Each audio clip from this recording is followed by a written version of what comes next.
여러분, 2026년이 기초연금이 40만 원으로 오른다는 소식 다들 들으셨죠? 그런데 여러분, 40만 원 다 받으시는 겁니까? 아닙니다.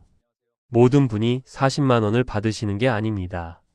2026년에 40만 원을 받으시는 분은 저소득층 어르신들 뿐입니다. 기준 중위소득 50% 이하, 그러니까 생계급여를 받으시는 분들이 우선입니다. 나머지 분들은 35만 원 수준입니다. 그런데 문제는 이게 아닙니다. 40만 원이든 35만 원이든 받으시려면 일단 심사를 통과하셔야 합니다. 심사에서 탈락하시면 한 푼도 못 받으십니다. 오늘 이 영상을 끝까지 안 보시면 여러분이 받으실 수 있는 기초연금 매달 35만 원, 1년이면 420만 원이 넘는 돈을 그냥 날리실 수 있습니다. 아니 선생님, 기초연금은 65세 되면 그냥 신청하면 주는 거 아니에요. 이렇게 생각하시는 분들 정말 많으십니다. 저도 그랬으면 좋겠습니다. 그런데 현실은 전혀 다릅니다. 2026년부터 선정 기준액이 올랐습니다. 단독 가구 기준 월 240만 원, 부부 가구 기준 월 388만 원으로 상향됐습니다. 작년보다 기준이 올랐으니까 더 많은 분들이 받으셔야 하는 거 아닙니까? 그런데 왜 오히려 탈락하시는 분들이 계속 나오는 겁니까? 여기에 정부가 자세히 설명해 주지 않는 계산법이 숨어 있습니다. 제가 올해 들어서 직접 상담한 분만 60분이 넘습니다. 그분들 이야기를 들으면서 밤잠을 설친 적이 한두 번이 아닙니다. 실제 사례를 말씀드리겠습니다. 올해 1월 1일입니다. 경기도 용인에서 68세 이모 어르신이 연락을 주셨습니다. 이분이 어떤 분이시냐면요. 평생 공장에서 일하셨습니다. 20살 때부터 55까지 35년을 하루도 안 빠지고 출근하셨어요. 손목에 힘줄이 튀어나올 정도로 일하셨습니다. 그래서 이제 65세 넘으셨으니까 기초연금 신청하셨습니다. 통장에 뭐가 있겠습니까? 평생 모은 돈 2,500만 원이 전부였습니다. 다른 재산도 없으세요. 당연히 받으실 줄 알았죠. 그런데 어떻게 됐는지 아십니까? 탈락 통보를 받으셨습니다. 이분이 저한테 전화해서 뭐라고 하셨는지 아세요? 선생님, 저 평생 성실하게 살았어요. 세금 꼬박꼬박 냈어요. 남한테 신세 안 지고 살았어요. 그런데 나라에서 주는 연금 하나를 왜 못 받는 거예요? 제가 대체 뭘 잘못한 거예요? 그 목소리가 떨리고 계셨습니다. 저도 목이 메었습니다. 그런데 더 충격적인 건 지금부터입니다. 이분이 생각한 것과 정부가 계산한 게 완전히 달랐습니다. 통장에 분명히 2,500만 원밖에 없었어요. 그런데 정부가 계산한 소득인 정액은 기준을 훨씬 넘어버린 겁니다. 왜 그런지 아십니까? 이분이 몰랐던 게 있었습니다. 15년 전에 가입해놓고 완전히 잊어버린 연금보험이 있었어요. 그 보험의 해약 환급금이 5천만 원이었습니다. 이분은 그 보험 있는 줄도 몰랐어요. 매달 자동이체로 보험료만 나가고 있었습니다. 그런데 정부 눈에는 그게 금융재산으로 보입니다. 이분 입장에서는 억울하죠. 해약할 생각도 없었던 보험, 있는 줄도 몰랐던 보험, 그 보험 때문에 기초연금을 못 받게 된 겁니다. 이게 한 분만의 이야기입니까? 아닙니다. 또 다른 사례입니다. 전남 순천에 사시는 71세 박모 할머니. 이분은 기초연금을 4년 동안 잘 받고 계셨습니다. 매달 33만 원씩 꼬박꼬박 들어왔어요. 그런데 올해 설날에 무슨 일이 있었는지 아십니까? 아들이 효도한다고 세뱃돈을 보냈습니다. 500만 원이었습니다. 아들 입장에서는 평생 고생하신 어머니께 큰 선물을 드린 거죠. 효심 가득한 마음이었습니다. 그런데 2달 뒤에 무슨 일이 벌어졌는지 아십니까? 기초연금 정기조사에서 걸렸습니다. 소득인 정액이 기준을 넘어버린 거예요. 이 할머니가 저한테 전화하셔서 우시면서 하신 말씀이 있습니다. 선생님, 아들이 효도한다고 보낸 돈이에요. 제가 달라고 한 것도 아니에요. 그게 죄예요? 아들한테 돈 돌려주라고 해야 해요? 제가 뭐라고 대답해야 했겠습니까? 이분은 원래 소득인 정액이 기준선에 아슬아슬하게 걸쳐 계셨던 분이에요. 그 상태에서 500만 원이 갑자기 통장에 찍히니까 기준을 넘어버린 겁니다. 효도가 부메랑이 되어서 연금을 날려버린 겁니다. 또 있습니다. 부산 해운대에 사시는 66세 김모 어르신. 이분은 나름대로 똑똑하게 준비하셨습니다. 기초연금 신청하기 열흘 전에 통장에 있던 돈을 전부 현금으로 찾으셨어요. 6천만 원이었습니다. 통장 잔고를 딱 0원으로 만드신 거죠. 이분이 뭐라고 생각하셨을까요? 통장에 돈이 없으니까 당연히 받겠지. 내가 머리를 썼어. 결과가 어떻게 됐을까요? 탈락이었습니다. 왜요? 현금으로 찾은 6천만 원을 어디에 썼는지 증빙을 못 하셨습니다. 그래서 그 돈이 아직 있는 것으로 간주된 겁니다. 돈은 이미 자녀한테 줬는데 없는 돈 때문에 연금을 못 받게 된 겁니다. 여러분 지금 들으신 세 분. 상황이 다 다르죠? 한 분은 잊어버린 보험 때문에, 한 분은 자녀의 효도 때문에, 한 분은 현금 인출 때문에. 그런데 결국 당한 이유는 하나입니다. 정부의 계산법을 몰랐던 겁니다. 정부는 오늘 통장에 얼마가 있는지만 보는 게 아닙니다. 여러분의 소득과 재산을 전부 합쳐서 하나의 숫자로 환산합니다. 이게 소득인 정액입니다. 이 숫자가 기준선을 넘으면 탈락입니다. 통장 잔고를 줄여봤자, 현금으로 빼봤자, 계산법을 모르면 아무 소용이 없습니다. 여러분, 이게 남의 일이라고 생각하십니까? 아닙니다. 지금 이 영상을 보고 계신 여러분, 여러분의 부모님, 여러분의 형제 자매 모두가 해당되는 이야기입니다. 여러분의 통장도 신청하시는 순간 정부의 조회 대상이 됩니다. 전국의 모든 은행, 증권사, 보험사, 농협, 새마을금고, 우체국까지 전부 연결되어 있습니다. 2026년부터 달라진 것들이 있습니다. 첫째, 저소득층 어르신은 40만 원을 받으십니다. 기준 중위소득 50% 이하 분들입니다. 둘째, 생계급여와 기초연금을 동시에 받으시는 분들은 감액 없이 추가 지급받으실 수 있습니다. 이른바 줬다 뺏는 기초연금 문제가 개선됐습니다. 셋째, 복수국적자는 성인이 된 이후 국내에서 5년 이상 거주해야 기초연금을 받을 수 있습니다. 넷째, 비동거 자녀의 교육비, 의료비까지 공제 항목에 포함됐습니다. 좋은 변화처럼 보이죠? 그런데 그만큼 심사도 더 꼼꼼해졌습니다. 모르면 또 손해봅니다. 여러분 포기하시면 안 됩니다. 오늘 제가 이 영상 끝까지 보시면 기초연금 심사에서 여러분 발목을 잡을 수 있는 8가지 통장 함정을 전부 알려드리겠습니다.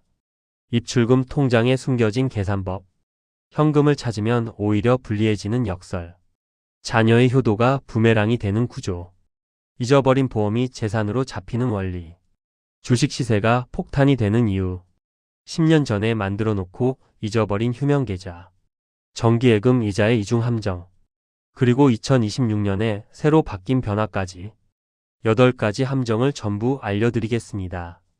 그리고 그 함정을 피해서 여러분이 당당하게 기초연금을 받으실 수 있는 방법까지 속 시원하게 풀어드리겠습니다. 저소득층이시라면 40만원, 일반 수급자시라면 35만원, 어느 쪽이든 받으셔야 할 돈입니다. 여러분이 평생 세금 내고 성실하게 살아오신 것에 대한 당연한 권리입니다. 이미 탈락 통보를 받으신 분들도 괜찮습니다. 다시 받을 수 있는 방법이 있습니다. 절대 포기하지 마시고 끝까지 함께해 주십시오. 중간에 끊으시면 손해를 피할 방법을 모르게 됩니다. 딱 30분만 투자해 주십시오. 이 30분이 여러분의 1년 420만 원을 지켜드릴 수 있습니다. 시작 전 구독과 좋아요 눌러주세요. 그럼 이제 시작하겠습니다. 자, 지금부터 본격적으로 들어가겠습니다. 첫 번째 함정입니다. 이게 가장 많은 분들이 당하시는 함정입니다. 바로 입출금 통장의 평균 잔액 함정입니다. 선생님, 통장에서 돈 빼면 그만 아니에요? 이렇게 생각하시는 분들 정말 많습니다. 안 됩니다. 그렇게 단순하지 않습니다. 여러분, 행복이음이라는 시스템 들어보셨습니까? 사회보장정보 시스템이라고도 합니다. 정부가 운영하는 복지통합조회 시스템입니다. 이 시스템이 뭘 하는지 아십니까? 전국의 모든 은행, 증권사, 보험사, 농협, 새마을금고, 신협, 우체국, 저축은행까지 전부 연결되어 있습니다. 여러분이 기초연금을 신청하시면 이 시스템을 통해서 금융정보가 일괄 조회됩니다. 어느 은행에 얼마가 있는지, 보험은 뭘 들었는지, 주식은 얼마나 가지고 있는지 한꺼번에 다 조회됩니다. 그런데 여기서 핵심이 있습니다. 수시 입출금 통장, 그러니까 여러분이 평소에 쓰시는 보통 예금 통장 있잖아요. 이 통장은 오늘 잔고만 보는 게 아닙니다. 최근 3개월간의 평균 잔액이 반영됩니다. 무슨 말이냐면요. 여러분 통장에 8천만 원이 3개월 동안 있었습니다. 기초연금 신청하기 하루 전날 그 돈을 전부 다 빼셨어요. 통장 잔고 딱 0원입니다. 이제 받을 수 있겠지 생각하시죠? 그런데 3개월 평균을 계산하면 어떻게 됩니까? 89일 동안 8천만 원이 있었고 마지막 하루만 0원입니다. 평균을 내면 거의 8천만 원에 가깝게 나옵니다. 통장은 텅 비었는데 계산상으로는 8천만 원 가까이 잡히는 겁니다. 비유를 하나 해드리겠습니다. 냉장고 생각해 보세요. 오늘 냉장고 문을 열었더니 텅 비어 있습니다. 그렇다고 해서 지난 3개월 동안 뭘 먹었는지 모르는 겁니까? 아니죠. 마트카드 내역 보면 다 나옵니다. 정부도 똑같습니다. 오늘 통장이 비어 있다고 해서 끝이 아닙니다. 3개월 동안의 기록을 봅니다. 실제 사례입니다. 올해 2월에 상담한 분입니다. 인천 계양구에 사시는 69세 한모 할아버지. 이분이 저한테 찾아오셔서 하신 말씀이 뭔지 아세요? 선생님, 저 분명히 신청 전에 다 뺐어요. 통장 보여드릴까요? 0원이에요. 그런데 왜 탈락이에요? 이분 상황을 들어보니까요. 퇴직금으로 받은 7천만 원이 통장에 있었습니다. 기초연금 신청하시려고 일주일 전에 그 돈을 전부 현금으로 찾으셨어요.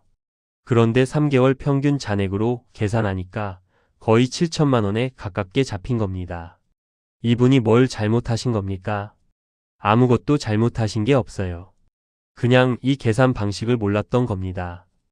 여러분, 여기서 하나 더 알려드리겠습니다. 정기예금이나 정기적금은 다릅니다. 이건 조회 시점의 잔액 또는 총 납입액으로 반영됩니다. 평균이 아니에요. 그런데 수시 입출금 통장은 평균입니다. 왜 이렇게 다르냐고요? 수시 입출금 통장은 매일매일 돈이 들어왔다, 나갔다 하잖아요. 그래서 특정 시점의 잔고만 보면 실제 재산 상황을 반영하기 어렵습니다. 그래서 일정 기간의 평균을 보는 겁니다. 정리하면 이겁니다. 신청 전날 돈을 빼봤자 그 전에 있던 기록이 반영됩니다. 하루 이틀 전에 빼셔도 3개월 평균에는 거의 영향이 없습니다. 여러분, 이걸 모르시고 당하시는 분들이 정말 많습니다. 그럼 어떻게 해야 하느냐고요? 통장 잔고를 조절하시려면 미리미리 계획하셔야 합니다. 최소 3개월 전부터 정리를 시작하셔야 평균 잔액이 낮아집니다. 하루 이틀 전에 급하게 빼시면 효과가 거의 없습니다. 물론 이건 재산을 숨기라는 말이 아닙니다. 생활에 필요한 곳에 돈을 쓰시면 자연스럽게 잔액이 줄어듭니다. 그게 3개월 전부터 진행되어야 평균에 반영된다는 겁니다. 여러분 통장에 지금 얼마가 있으십니까? 그 금액이 3개월 동안 비슷하게 유지되고 있습니까? 아니면 최근에 갑자기 큰 돈이 들어왔습니까? 이 질문에 대한 답이 여러분의 기초연금 수급 가능성을 결정합니다. 자, 여기까지가 첫 번째 함정이었습니다. 그런데 이게 끝이 아닙니다. 돈을 빼도 문제라면 그럼 어떡하냐고요? 지금부터 말씀드릴 두 번째 함정은 더 무섭습니다. 현금으로 빼면 안전하다고 생각하셨죠? 큰 오산입니다. 자, 두 번째 함정입니다. 현금 인출의 역설이라고 제가 이름을 붙였습니다. 선생님, 현금으로 빼서 집에 넣어두면 모르는 거 아니에요. 정부가 우리 집 장롱까지 뒤지겠어요. 이렇게 생각하시는 분들 계시죠? 그렇게 단순하지 않습니다. 오히려 더 불리해지실 수 있습니다. 왜 그런지 설명드리겠습니다. 여러분이 통장에서 현금으로 돈을 찾으셨습니다. 그 돈을 어디에 쓰셨는지 증빙하실 수 있으십니까? 영수증이 있으십니까? 만약 증빙을 못하시면 그 돈이 어떻게 되는지 아십니까? 사용처를 소명하라는 요청을 받으실 수 있습니다. 소명을 못하시면 그 돈이 아직 있는 것으로 간주됩니다. 돈은 이미 없는데 계산상으로는 남아있는 것처럼 처리되는 겁니다. 이게 바로 기타 재산, 다른 말로 증여재산 또는 처분재산이라고 부르는 개념입니다. 비유를 해드리겠습니다. 모래시계 아시죠? 모래시계 위쪽에 있던 모래가 아래로 다 떨어졌습니다. 그런데 유리벽에 흔적이 남아있잖아요. 방금 전까지 여기 모래가 가득 차 있었다는 흔적이요. 정부도 똑같습니다. 돈이 통장에서 나갔어도 그 흔적을 봅니다. 어디 갔는지 설명 못하면 아직 가지고 있는 걸로 보는 겁니다. 그런데 여러분, 여기서 하나 알아두셔야 할 게 있습니다. 정부도 무조건 다 재산으로 잡지는 않습니다. 자연적 소비 금액이라는 게 있습니다. 이게 뭐냐면요. 사람이 살면 기본적으로 돈을 쓰잖아요. 밥도 먹어야 하고 공과금도 내야 하고 생활비가 들잖아요. 그래서 정부가 매달 일정 금액은 생활비로 쓴 것으로 인정해 줍니다. 2026년 기준으로 단독 가구는 매달 약 268만 원, 부부 가구는 매달 약 325만 원을 자연적 소비 금액으로 인정합니다. 이 금액은 해당 연도 기준 중위소득의 50%입니다. 단독 가구는 3인 가구 기준, 부부 가구는 4인 가구 기준으로 적용됩니다. 무슨 말이냐면요. 여러분이 1년 전에 3천만 원을 현금으로 찾으셨다고 칩시다. 증빙이 하나도 없어요. 그러면 정부가 어떻게 계산하냐면요. 3천만 원에서 12개월 동안의 자연적 소비 금액을 빼줍니다.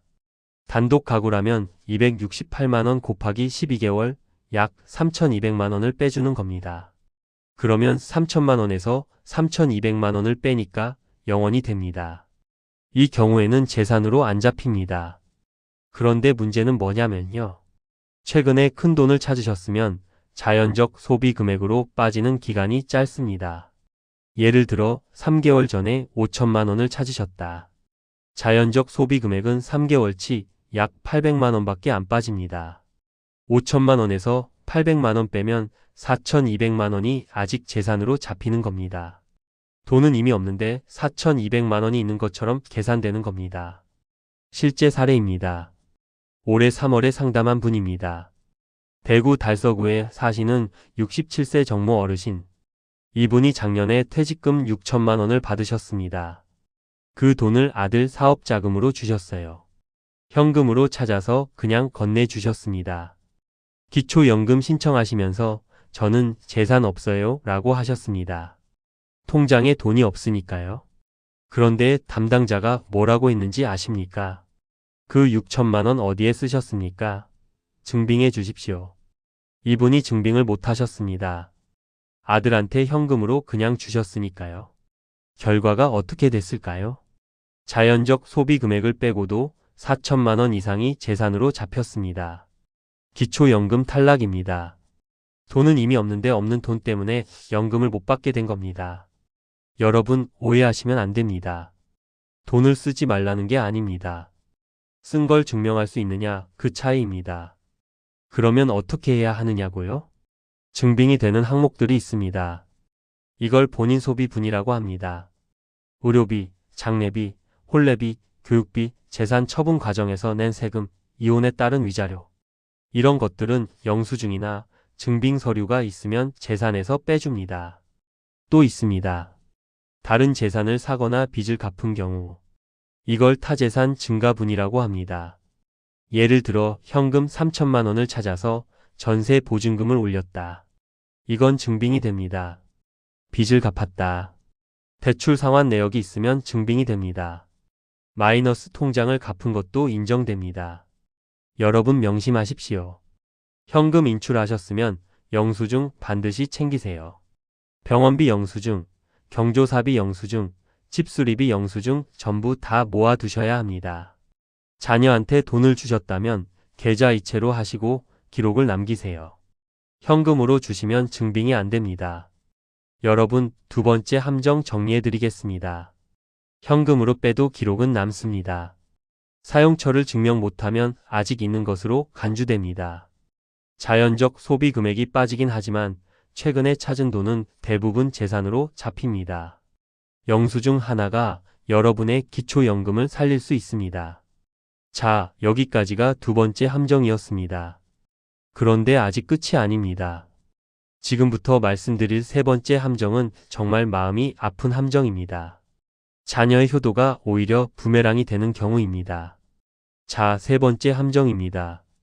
이 함정은 정말 마음이 아픕니다. 효도가 부메랑이 되는 경우입니다. 선생님, 저희 자녀가 매달 용돈 보내주는데 그게 문제가 돼요? 네, 문제가 될 수 있습니다. 왜 그런지 설명드리겠습니다. 여러분, 기초연금은 원칙적으로 자녀의 소득이나 재산을 조사하지 않습니다. 부모님 본인과 배우자의 것만 봅니다. 그런데 여기서 함정이 있습니다. 자녀가 매달 보내주는 용돈, 그 돈이 여러분 통장에 들어오잖아요. 그 순간 그건 여러분의 금융재산이 됩니다. 아까 1장에서 말씀드렸죠? 수시 입출금 통장은 3개월 평균 잔액으로 계산됩니다. 자녀가 매달 100만 원씩 보내줍니다. 그 돈이 쌓여서 통장 잔고가 늘어납니다. 그러면 여러분의 금융재산이 늘어나는 겁니다. 효도가 재산이 되어버리는 겁니다. 비유를 해드리겠습니다. 비가 옵니다. 자녀가 우산을 씌워줍니다. 그런데 그 우산이 너무 커서 바람에 날립니다. 오히려 넘어질 뻔합니다. 좋은 마음으로 한 일이 오히려 해가 되는 겁니다. 실제 사례입니다. 올해 4월에 상담한 분입니다. 경기도 고양시에 사시는 71세 박모 어르신. 이분 자녀가 효자입니다. 매달 150만 원씩 어머니 통장에 꼬박꼬박 보내드렸습니다. 문제는 어머니가 그 돈을 거의 안 쓰셨어요. 아껴서 모아두셨습니다. 1년이 지나니까 통장에 1,800만 원이 쌓였습니다. 거기에 원래 가지고 계시던 예금까지 더하니까 금융재산이 확 늘었습니다. 결과가 어떻게 됐을까요? 소득인 정액이 선정 기준액을 넘어버렸습니다. 기초연금 탈락입니다. 자녀가 효도하느라 보낸 돈 때문에 어머니가 기초연금을 못 받게 된 겁니다. 이분이 저한테 뭐라고 하셨는지 아세요? 선생님, 아들이 보내준 돈인데 그게 왜 제 재산이에요? 저는 한 푼도 번 적이 없어요. 맞는 말씀입니다. 그런데 정부 입장에서는 여러분 통장에 들어온 돈은 여러분 돈입니다. 누가 보냈는지는 중요하지 않습니다. 통장에 있으면 여러분의 금융재산입니다. 여러분, 여기서 하나 더 알려드리겠습니다. 자녀 집에 무료로 사시는 경우도 조심하셔야 합니다. 본인이나 배우자의 주민등록 주소지가 자녀 명의 주택인데 그 주택의 시가표 준액이 6억 원 이상이면 어떻게 되느냐면요. 무료 임차 소득이라는 게 반영됩니다. 무슨 말이냐면요.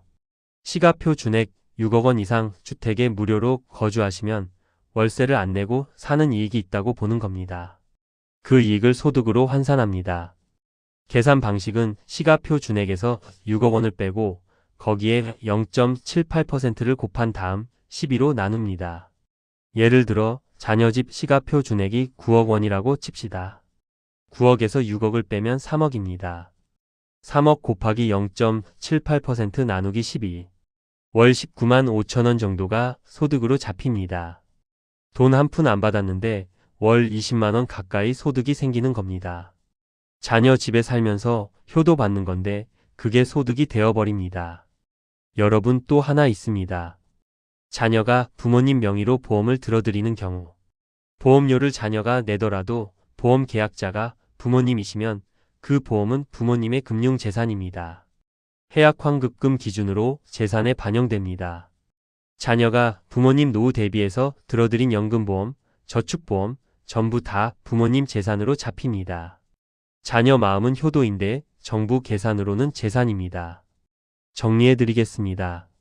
자녀가 보내주는 용돈은 여러분 통장에 쌓이면 금융재산이 됩니다. 자녀 집에 무료로 사시면 무료 임차 소득이 반영될 수 있습니다. 자녀가 부모님 명의로 들어준 보험도 재산으로 잡힙니다. 그러면 어떻게 해야 하느냐고요? 첫째, 용돈을 받으시더라도 생활비로 적절히 쓰시는 게 좋습니다. 통장에 쌓아두시면 평균 잔액이 올라갑니다. 둘째, 자녀 명의 주택에 사시는 경우 시가표 준액이 6억 원 미만인지 확인하세요. 6억 미만이면 무료 임차 소득이 반영되지 않습니다. 셋째, 보험은 보험료를 내는 사람과 계약자를 같은 사람으로 맞추시는 게 좋습니다. 자녀가 내시려면 자녀 명의로 드시는 게 낫습니다. 여러분 명심하십시오. 자녀의 효도가 나쁜 게 아닙니다. 문제는 그 효도가 어떤 형태로 기록되느냐입니다. 기록이 남으면 재산이 됩니다. 재산이 되면 소득인 정액이 올라갑니다. 자녀분들과 미리 상의하시는 게 좋습니다. 어떤 방식으로 도움을 받을지, 통장에 얼마나 쌓아둘지 함께 계획을 세우셔야 합니다. 효도의 마음은 그대로 두시고 방법만 바꾸시면 됩니다. 자, 여기까지가 세 번째 함정이었습니다.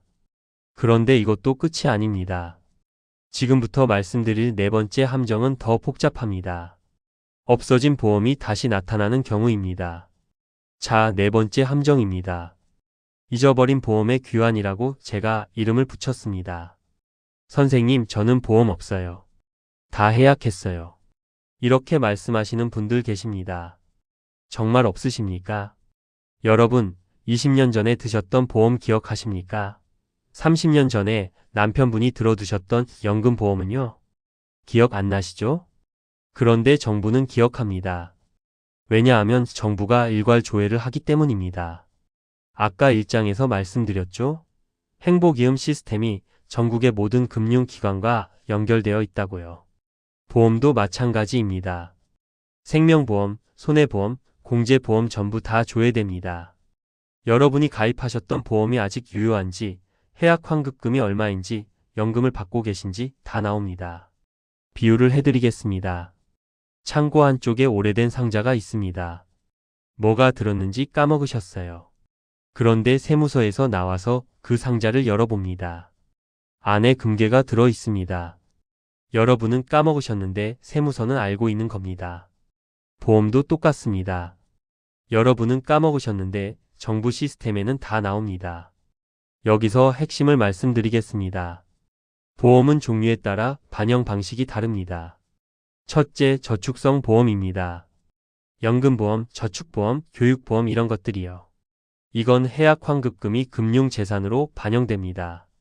오늘 해약하면 받을 수 있는 금액, 그게 여러분의 재산으로 잡힙니다. 예를 들어 20년 전에 들었던 연금보험이 있습니다. 매달 10만 원씩 20년 동안 넣으셨어요. 총 납입액이 2,400만 원입니다. 그런데 해약 환급금은 이자가 붙어서 3,500만 원이 됐습니다. 이 3,500만 원이 금융재산으로 잡힙니다. 여러분 손에 현금이 들어온 적 없는데 3,500만 원이 재산으로 계산되는 겁니다. 둘째, 연금을 받고 계신 경우입니다. 개인연금보험에서 매달 연금을 받고 계시면 그건 재산이 아니라 소득으로 반영됩니다. 연금소득으로 잡힙니다. 예를 들어 매달 50만 원씩 개인연금을 받고 계시면 그게 월 소득 50만 원으로 계산됩니다. 국민연금에 개인연금까지 더해지면 소득이 훌쩍 올라갑니다. 셋째, 보장성 보험입니다. 실비보험, 안보험, 상해보험 이런 것들이요. 이건 원칙적으로 재산에 반영되지 않습니다. 왜냐하면 해약 환급금이 거의 없거나 아예 없기 때문입니다. 그런데 여기서 조심하셔야 할 게 있습니다. 보험금을 받으신 경우입니다. 예를 들어 암 진단을 받으셔서 보험금 5천만 원을 받으셨다고 칩시다. 그 돈이 통장에 들어왔잖아요. 그러면 그 5천만 원이 금융재산으로 잡힐 수 있습니다. 물론 그 돈을 치료비로 쓰셨으면 소명이 됩니다. 이 장에서 말씀드린 본인 소비분으로 빠집니다. 그런데 치료비로 다 안 쓰시고 남겨두셨으면 그게 재산으로 잡힙니다. 실제 사례입니다. 올해 5월에 상담한 분입니다.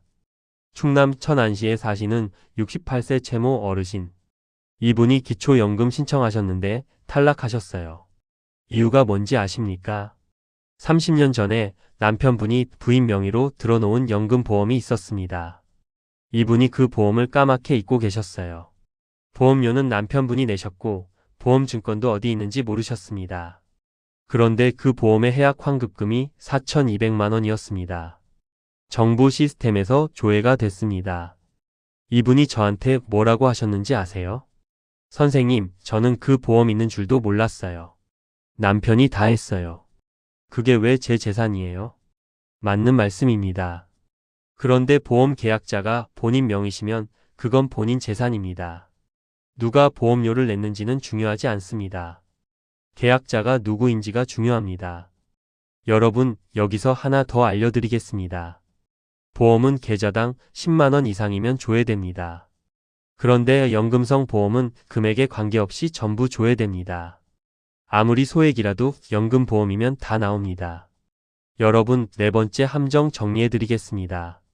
잊어버린 보험도 정부 시스템에서 줘야 됩니다. 저축성 보험은 해약 환급금이 금융재산으로 잡힙니다. 연금을 받고 계시면 연금소득으로 반영됩니다. 보험금을 받으셨으면 그것도 재산이 될 수 있습니다. 그러면 어떻게 해야 하느냐고요?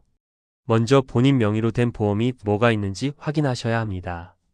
금융감독원의 내 보험 찾아줌 서비스를 이용하시면 됩니다. 인터넷으로 조회하시면 본인 명의의 모든 보험이 한꺼번에 나옵니다. 숨어있던 보험, 잊어버린 보험 전부 확인하실 수 있습니다. 기초연금 신청하시기 전에 반드시 확인하세요. 정부가 먼저 찾아내면 여러분이 불리해집니다. 여러분이 먼저 파악하시고 준비하셔야 합니다. 자, 여기까지가 네 번째 함정이었습니다. 그런데 아직 끝이 아닙니다. 지금부터 말씀드릴 다섯 번째 함정은 부동산과 관련된 함정입니다. 집값이 올랐는데 그게 문제가 되는 경우입니다. 자, 다섯 번째 함정입니다.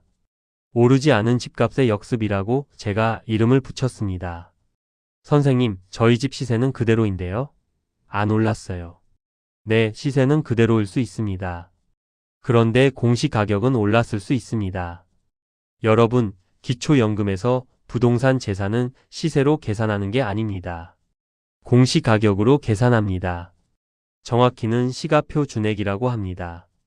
이게 뭐냐면요. 정부가 매년 전국의 모든 부동산 가격을 조사해서 공시합니다. 아파트, 빌라, 단독주택, 토지 전부 다 공시가격이 있습니다. 이 공시가격이 기초연금 재산 계산의 기준이 됩니다. 비유를 해드리겠습니다. 체중계가 두 개 있습니다. 하나는 집에 있는 체중계고 하나는 병원에 있는 체중계입니다. 집에서 재면 70kg인데 병원에서 재면 75kg이 나옵니다. 어느 게 맞느냐고요? 병원 체중계가 공식 기록입니다. 부동산도 똑같습니다. 여러분이 생각하는 시세와 정부가 공시한 가격이 다를 수 있습니다. 그리고 기초연금은 정부가 공시한 가격으로 계산합니다. 여기서 문제가 뭐냐면요. 공시가격은 매년 바뀝니다. 작년에 3억이었던 공시가격이 올해 3억 5천이 될 수 있습니다. 시세는 그대로인데 공시가격만 올랐습니다. 그러면 여러분의 소득인 정액이 올라갑니다. 작년에는 기초연금을 받으셨는데 올해는 탈락하실 수 있습니다. 집을 판 것도 아니고 돈이 생긴 것도 아닌데 연금이 끊깁니다. 실제 사례입니다. 올해 6월에 상담한 분입니다. 서울 노원구에 사시는 72세 김모 어르신. 이분이 3년 전부터 기초연금을 받고 계셨습니다. 그런데 올해 갑자기 연금이 끊겼습니다. 왜 끊겼는지 확인해 보니까요. 이분이 사시는 아파트 공시가격이 작년보다 4천만 원 올랐습니다. 시세는 거의 그대로였어요. 부동산 시장이 안 좋아서 매물도 안 나가는 상황이었습니다. 그런데 공시가격만 올랐습니다. 그래서 소득인 정액이 선정 기준액을 넘어버렸습니다. 이분이 저한테 뭐라고 하셨는지 아세요? 선생님, 저는 아무것도 안 했어요. 집도 그대로고 돈도 그대로예요. 그런데 왜 연금이 끊겨요? 맞는 말씀입니다. 그런데 공시가격이 올랐으니까 재산이 늘어난 것으로 계산되는 겁니다. 여러분, 여기서 하나 더 알려드리겠습니다. 부동산 재산이 소득인 정액에 반영되는 방식을 설명드리겠습니다. 공식이 있습니다. 일반 재산에서 기본 재산액을 빼고 거기에 연 4%를 곱한 다음 12로 나눕니다. 무슨 말이냐면요.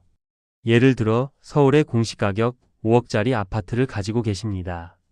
서울은 대도시니까 기본 재산액이 1억 3,500만 원입니다. 5억에서 1억 3,500만 원을 빼면 3억 6,500만 원입니다. 여기에 4%를 곱하면 1,460만 원입니다. 12로 나누면 약 121만 원입니다. 이 121만 원이 매달 소득으로 환산되는 겁니다. 집에서 월세를 받는 것도 아닌데 월 121만 원이 소득으로 잡힙니다. 여기서 핵심이 뭐냐면요. 공시 가격이 5천만 원만 올라도 월 소득인 정액이 약 16만 원 올라갑니다. 1억 오르면 33만 원 올라갑니다. 선정 기준액 근처에 계신 분들은 공시 가격 조금만 올라도 탈락하실 수 있습니다. 여러분 또 하나 있습니다. 전세로 사시는 분들도 조심하셔야 합니다. 전세 보증금도 재산입니다. 전세 보증금 3억을 가지고 계시면 그게 일반 재산으로 잡힙니다. 그런데 전세는 조금 다르게 계산됩니다. 전세 보증금의 95%를 재산으로 봅니다. 왜 95%냐고요? 나머지 5%는 주거 목적으로 빼주는 겁니다. 예를 들어 전세 보증금 3억이시면 2억 8,500만 원이 재산으로 잡힙니다. 여기서 기본 재산액을 빼고 소득으로 환산합니다. 전세금이 높으신 분들, 특히 서울이나 수도권에 전세로 사시는 분들은 이것 때문에 기초연금에서 탈락하시는 경우가 많습니다. 집이 없어서 전세로 사시는 건데 전세금 때문에 연금을 못 받는 겁니다. 여러분, 5번째 함정 정리해 드리겠습니다. 부동산은 시세가 아니라 공시가격으로 계산됩니다. 공시가격은 매년 변동됩니다. 시세가 그대로여도 공시가격이 오르면 소득인 정액이 올라갑니다. 전세 보증금도 재산으로 잡힙니다. 그러면 어떻게 해야 하느냐고요? 먼저 본인 부동산의 공시가격을 확인하셔야 합니다. 국토교통부 부동산 공시가격 알림이 사이트에서 조회하실 수 있습니다. 매년 1월 1일 기준으로 공시가격이 발표됩니다. 아파트는 4월쯤, 단독주택은 4월 말쯤 공시됩니다. 기초연금 신청하시기 전에 반드시 확인하세요. 작년보다 공시가격이 많이 올랐으면 소득인 정액이 얼마나 변했는지 계산해 보셔야 합니다. 복지로 사이트에서 모의 계산을 해보실 수 있습니다. 자, 여기까지가 5번째 함정이었습니다. 그런데 아직 끝이 아닙니다. 지금부터 말씀드릴 6번째 함정은 자동차와 관련된 함정입니다. 오래된 차가 고급차로 둔갑하는 경우입니다. 자, 6번째 함정입니다. 고급 자동차의 함정입니다. 선생님, 저는 차가 있긴 한데 오래된 중고차예요. 괜찮죠? 대부분의 경우 괜찮습니다. 그런데 괜찮지 않은 경우가 있습니다. 기초연금에서 자동차는 두 가지로 나뉩니다. 일반 자동차와 고급 자동차입니다. 이 둘의 차이가 하늘과 땅 차이입니다. 일반 자동차는 부동산이랑 똑같이 계산됩니다. 차량가액의 연 4%를 곱하고 12로 나눕니다. 예를 들어 차량가액이 1,000만 원이면 월 소득인 정액이 약 33,000원입니다. 크지 않죠? 그런데 고급 자동차는 다릅니다. 고급 자동차는 차량가액의 100%가 월 소득으로 잡힙니다. 무슨 말이냐면요. 차량가액이 4천만 원이면 월 소득인 정액이 4천만 원입니다. 월급 4천만 원 받는 사람으로 계산된다는 겁니다. 2026년 기초연금 선정 기준액이 단독 가구 약 240만 원입니다. 월 소득인 정액이 4천만 원이면 기초연금 받을 수 있겠습니까? 불가능합니다. 그러면 고급 자동차 기준이 뭐냐고요? 두 가지입니다.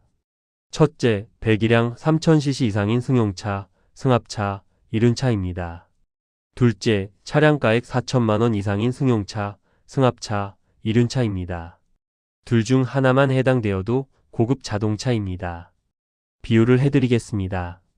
비행기 탑승할 때 기내 반입 가방 검사하죠. 무게가 10kg 이상이거나 크기가 기준을 넘으면 위탁 수화물로 보내야 합니다. 자동차도 마찬가지입니다.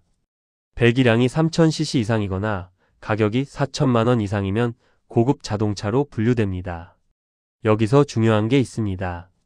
차량가액은 구매 당시 가격이 아닙니다. 현재 시점의 가격입니다. 정부 시스템인 행복이음에서 조회되는 차량 가액이 기준입니다. 이 가액은 보험개발원 차량 기준 가액표를 기반으로 합니다. 오래된 차일수록 감가상각이 되어서 가액이 떨어집니다. 그래서 10년 전에 6천만 원 주고 산 차가 지금은 1,500만 원으로 떨어져 있을 수 있습니다. 그러면 고급 자동차가 아니라 일반 자동차가 됩니다. 실제 사례입니다. 올해 7월에 상담한 분입니다. 경기도 용인시에 사시는 67세 이모 어르신.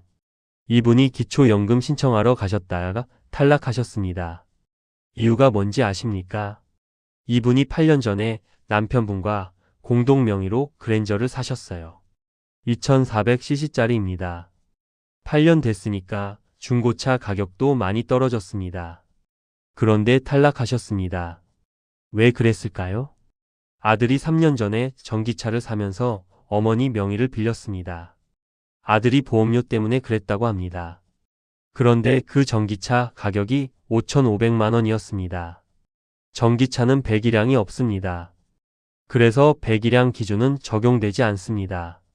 하지만 차량가액 기준은 적용됩니다. 5,500만 원이니까 4천만 원을 넘습니다. 고급 자동차입니다. 이분의 월 소득인 정액에 5,500만 원이 더해졌습니다. 기초연금 탈락입니다. 이분이 저한테 뭐라고 하셨는지 아세요? 선생님, 그 차는 제 차가 아니에요. 아들 차예요. 저는 운전도 못해요. 맞는 말씀입니다. 그런데 등록 명의가 본인이시면 그건 본인 재산입니다. 누가 실제로 타고 다니는지, 누가 할부금을 내는지는 중요하지 않습니다. 등기부등본에 누구 이름으로 되어 있느냐가 중요합니다. 여러분, 여기서 하나 더 알려드리겠습니다. 공동명의도 조심하셔야 합니다. 고급 자동차를 자녀와 공동명의로 가지고 계시면 지분과 관계없이 전체 가액이 월 소득으로 잡힙니다. 예를 들어 5천만 원짜리 차를 아들과 50%로 공동 소유하고 계십니다. 지분대로라면 2,500만 원이어야 하죠? 아닙니다. 5천만 원 전체가 월 소득인 정액으로 잡힙니다. 부동산은 지분대로 계산하는데 자동차는 지분을 인정하지 않습니다. 여러분, 6번째 함정 정리해드리겠습니다. 고급 자동차는 배기량 3000cc 이상 또는 차량가액 4천만 원 이상입니다. 고급 자동차는 차량가액 100%가 월 소득으로 잡힙니다. 전기차는 배기량이 없어서 가액으로만 판단합니다. 명의가 본인이면 누가 타든 본인 재산입니다. 공동명의는 지분과 관계없이 전체 가액이 잡힙니다. 그러면 어떻게 해야 하느냐고요? 먼저 본인 명의로 된 차량이 있는지 확인하셔야 합니다. 까먹고 계신 차가 있을 수 있습니다. 자녀에게 명의를 빌려준 차가 있을 수 있습니다.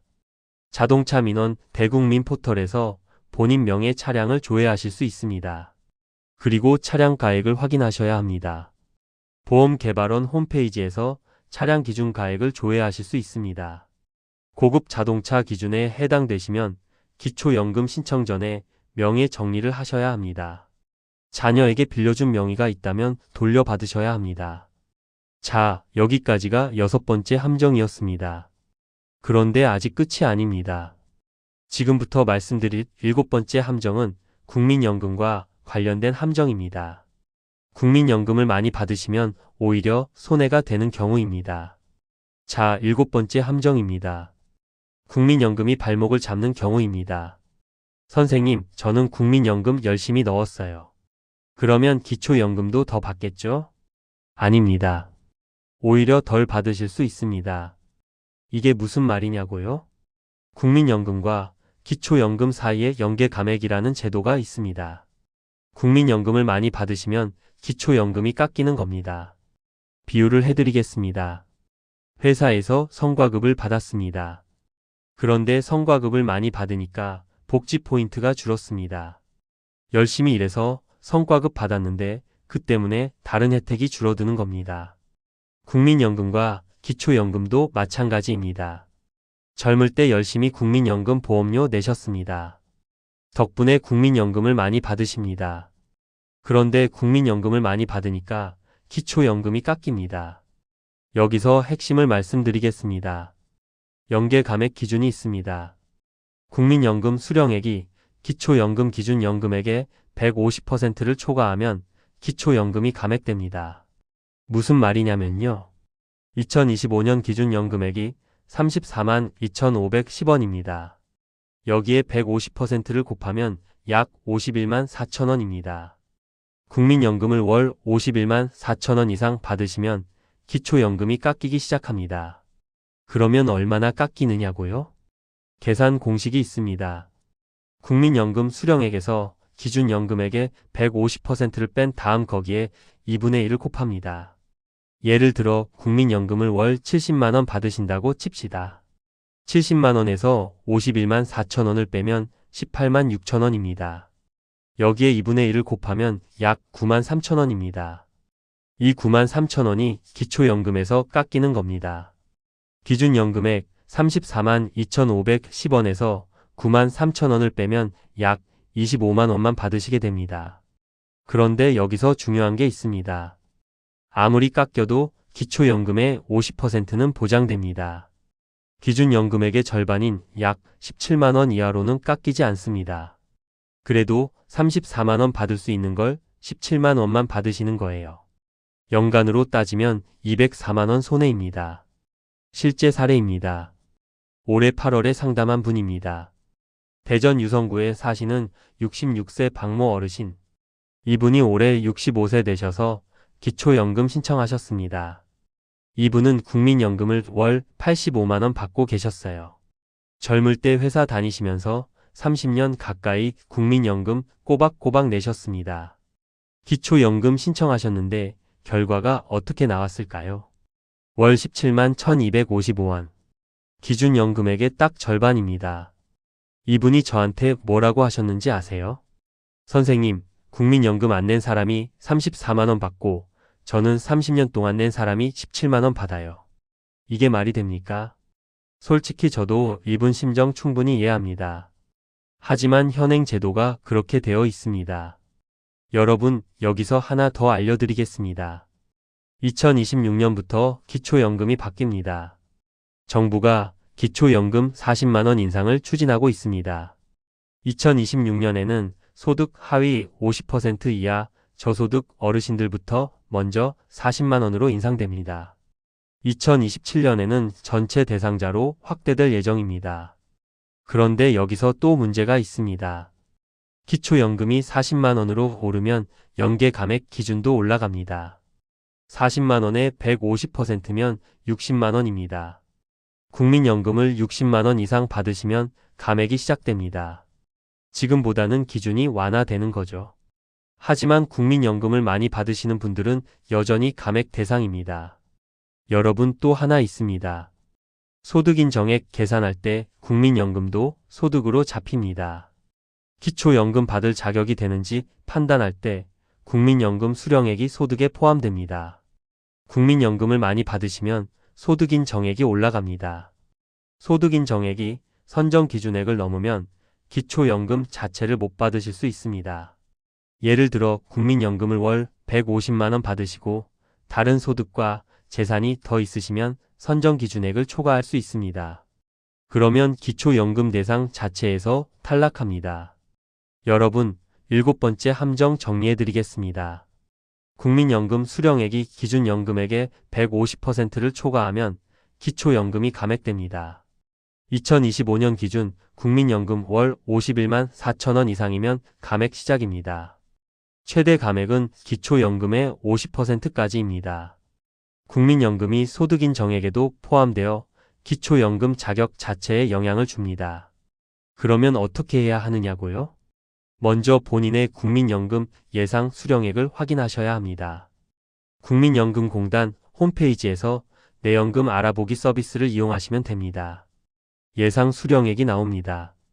그리고 기초연금 모의 계산을 해보셔야 합니다. 복지로 사이트나 국민연금공단 홈페이지에서 기초연금 모의 계산이 가능합니다. 국민연금 수령액을 입력하시면 기초연금이 얼마나 나올지 예상해 볼 수 있습니다. 미리 계산해 보시고 노후 생활비를 계획하셔야 합니다. 자, 여기까지가 7번째 함정이었습니다. 그런데 아직 마지막 함정이 남았습니다. 8번째 함정은 부부가 함께 기초연금을 받을 때 생기는 함정입니다. 자, 마지막 8번째 함정입니다. 부부가 함께 받으면 깎이는 연금입니다. 선생님, 저희 부부 둘 다 65세 넘었어요. 그러면 2배로 받겠네요? 아닙니다. 2배가 아닙니다. 부부가 둘 다 기초연금을 받으시면 각각 20%씩 깎입니다. 이걸 부부 감액이라고 합니다. 비유를 해드리겠습니다. 식당에서 1인분에 1만원짜리 음식을 2인분 주문했습니다. 2만원 나와야 하죠? 그런데 계산서를 보니까 16,000원입니다. 왜냐하면 2인 이상 주문하면 각각 20% 할인해주는 식당이기 때문입니다. 손님 입장에서는 좋은 거죠? 그런데 기초연금은 반대입니다. 혼자 받으시면 100% 받으시는데 둘이 받으시면 각각 80%만 받으십니다. 손해입니다. 여기서 핵심을 말씀드리겠습니다. 2025년 기준으로 계산해 보겠습니다. 기준연금액이 34만 2,510원입니다. 혼자 사시는 단독 가구면 최대 34만 2,510원 받으십니다. 그런데 부부가 둘 다 받으시면 각각 20%씩 깎입니다. 34만 2,510원에서 20%인 6만 8,502원을 빼면 27만 4,008원입니다. 부부가 각각 27만 4,008원씩 받으시면 합계가 54만 8,016원입니다. 혼자 사시는 분 2명이 따로 받으시면 합계가 68만 5,020원인데요. 부부가 함께 받으시면 54만 8,016원입니다. 차이가 월 13만 7천원입니다. 연간으로 따지면 164만원 차이입니다. 왜 이렇게 깎느냐고요? 정부가 이유를 이렇게 설명합니다. 부부가 함께 살면 혼자 사는 것보다 생활비가 덜 든다는 겁니다. 주거비, 수도요금, 전기요금 이런 것들을 같이 쓰니까 절약된다는 논리입니다. 그래서 단독 가구와 부부 가구 간의 형평성을 맞추기 위해서 감액한다고 합니다. 그런데 현실은 어떻습니까? 실제 사례입니다. 올해 9월에 상담한 분입니다. 경기도 수원시에 사시는 68세 정모 어르신 부부. 이분들이 기초연금 신청하셔서 부부가 함께 받게 되셨습니다. 그런데 두 분 다 국민연금도 받고 계세요. 그래서 국민연금 연계 감액도 적용됐습니다. 결과가 어떻게 나왔을까요? 두 분 합쳐서 월 48만원, 한 분당 24만원 꼴입니다. 이분들이 저한테 뭐라고 하셨는지 아세요? 선생님, 저희 둘 다 병원비가 따로 나가요. 약값도 따로 나가요. 그런데 왜 부부라고 깎아요? 맞는 말씀입니다. 실제로 국민연금연구원 조사에 따르면 소득 하위 20%에 해당하는 저소득 노인부부 가구의 월 평균 소비 지출이 단독 가구보다 1.74배 더 많습니다. 특히 의료비 지출은 단독 가구의 1.84배입니다. 부부니까 생활비가 덜 드는 게 아니라 오히려 더 드는 겁니다. 여러분, 여기서 하나 더 알려드리겠습니다. 부부 감액 말고 소득 역전 방지 감액이라는 것도 있습니다. 이게 뭐냐면요. 기초연금을 받는 분과 못 받는 분 사이에 소득이 역전되는 걸 막기 위한 감액입니다. 예를 들어 소득인 정액이 선정 기준액에 가까우신 분이 기초연금을 받으면 선정 기준액을 넘어버릴 수 있습니다. 그러면 기초연금을 못 받는 분보다 소득이 더 높아지는 역전 현상이 생깁니다. 이걸 막기 위해서 선정 기준액을 초과하는 금액만큼 기초연금을 깎습니다. 부부 감액과 소득 역전 방지 감액이 동시에 적용되면 기초연금이 많이 줄어듭니다. 다만 아무리 깎여도 최저 금액은 보장됩니다. 단독 가구와 부부 1인 수급 가구는 기준 연금액의 10%가 최저 금액입니다. 부부 2인 수급 가구는 기준 연금액의 20%가 최저 금액입니다. 2025년 기준으로 부부 2인 수급 가구의 최저 금액은 각각 약 68,500원입니다. 여러분, 좋은 소식이 있습니다. 정부에서 부부 감액 제도를 손보기로 했습니다. 저소득층 노인 부부부터 단계적으로 감액률을 낮추는 방안이 추진되고 있습니다. 예를 들어 소득 하위 40%에 해당하는 노인 부부를 대상으로 현재 20%인 감액률을 2027년까지 15%, 2030년에는 10%까지 낮추는 방안이 논의되고 있습니다. 아직 확정된 건 아닙니다. 국회 연금개혁특별위원회에서 논의 중입니다. 하지만 방향은 감액률을 낮추는 쪽으로 가고 있습니다. 여러분, 8번째 함정 정리해드리겠습니다. 부부가 둘 다 기초연금을 받으면 각각 20%씩 감액됩니다. 2025년 기준 부부는 각각 최대 27만 4,008원을 받으십니다. 국민연금 연계 감액과 소득 역전 방지 감액이 추가로 적용될 수 있습니다. 실제 부부 수급액은 월 평균 24만원 수준입니다. 그러면 어떻게 해야 하느냐고요? 먼저 부부 모두 신청하시는 게 맞는지 따져보셔야 합니다. 상황에 따라서는 한 분만 신청하시는 게 유리할 수도 있습니다. 다만 이건 소득과 재산 상황에 따라 다르기 때문에 반드시 국민연금공단에 상담하셔야 합니다. 전화번호 1355입니다. 또는 가까운 국민연금공단 지사를 방문하셔서 모의 계산을 해보시기 바랍니다.